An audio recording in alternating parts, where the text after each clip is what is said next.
Sinabi ni Engin Accurek na namiss niya ang kanyang tahanan dahil kailangan niyang lumayo sa kanyang sanggol sa panahon ng proseso ng paggamot pagkatapos ng operasyon.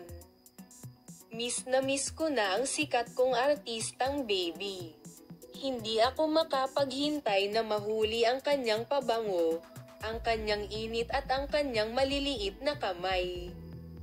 Ipinahayag niya ang kanyang damdamin sa pagsasabing, makikilala ko siya sa loob ng 15 araw at matatapos ang pananabik na ito. Ang pamilya at malapit na grupo ni Engin Accurek ay patuloy na sumusuporta sa kanya sa mahirap na prosesong ito. Ang ina ni Engin Accurek, ang kalusugan ng aming anak ay palaging at higit sa lahat. Sinusuportahan namin siya para gumaling sa lalong madaling panahon.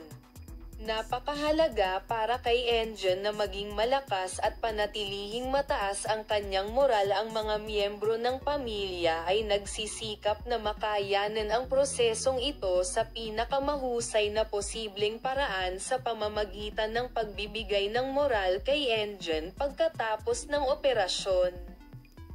Salamat sa panonood ng aking video.